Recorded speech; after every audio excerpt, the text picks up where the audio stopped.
Hello, everyone. It's Mike Donohue.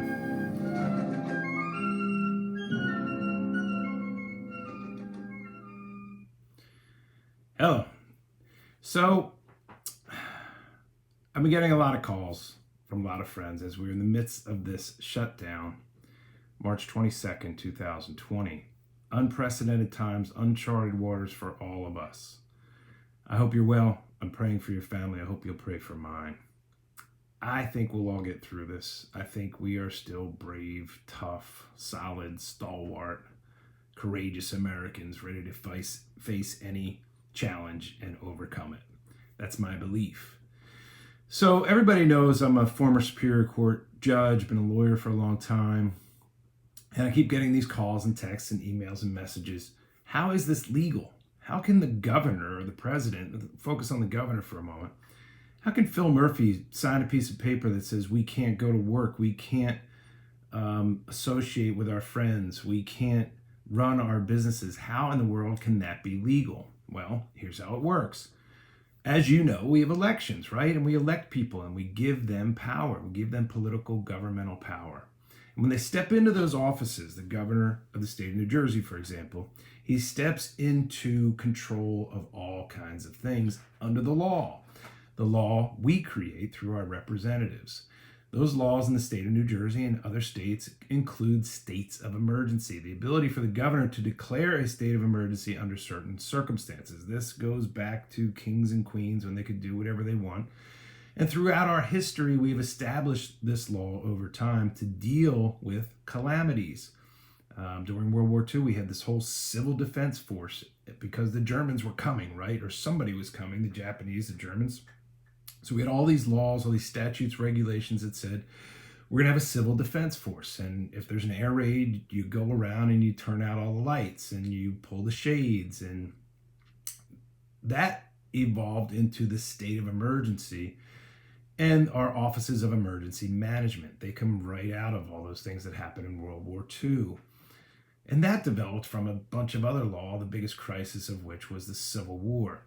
In honesty, the best historical comparison that I can make to the situation we're in right now is the Civil War. Nothing so extraordinary has ever happened to this country. And that's the perspective that I think you have to put this in. We are dealing with completely unprecedented situations throughout this country. In the Civil War, Lincoln had the same problem, and he took extraordinary measures. Now, I don't think it's quite that bad. And my hope is that not as many Americans die. But in order to ensure that happening, and I've read everything I can get my hands on, it appears that we have to do this self-quarantine, so to speak. Now, the governor has gone to the extent to essentially order us into our homes, unless we have to go out for essentials, right? How can he do that? Well, he has authority under law. But here's the thing. A state of emergency only operates effectively when there's social obedience. And generally speaking, other than looters and maybe drunk people, most of us practice social obedience during a state of emergency, right? We stay where we're supposed to stay. We do what we're supposed to do because that's our agreement, implicit agreement as members of society. We'll do that for each other. Now we have to do this for each other. It appears that the only way to slow this thing down is to stay away from each other. It makes sense, right? It's a virus. You sneeze, you cough, you say hello, and those water droplet particles come out of you onto your friend, your neighbor, your family member, and now you've transferred the virus. Pretty simple.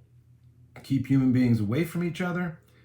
It'll slow the virus down, and ultimately it may burn the virus out, or at least help to do so. So here we are. Unprecedented times, already probably the longest state of emergency any of us have ever lived through.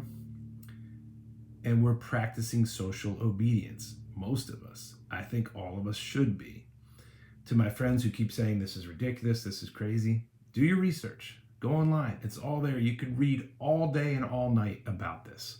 And there are reputable sources all over the net that will tell you that in places like China at the beginning, Italy, Washington State, certain parts of New York State, we didn't take this seriously enough. We didn't understand it enough or we just, as a society, we're not ready to practice this social obedience as part of our societal compact to try and slow this thing down.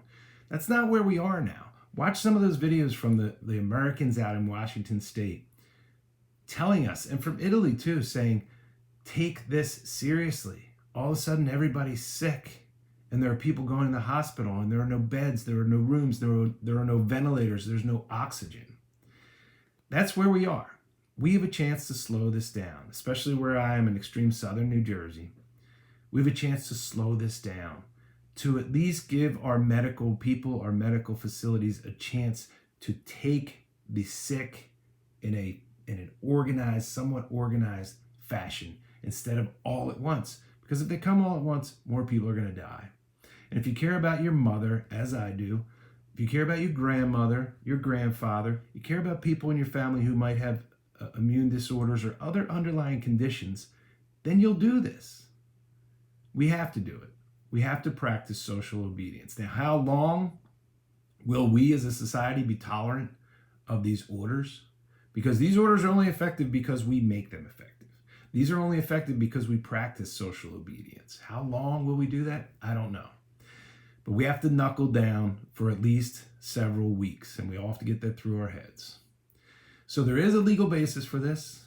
It depends on us as part of the social compact to practice social obedience, which I think we should do. And we should hang in there for a few more weeks and reassess.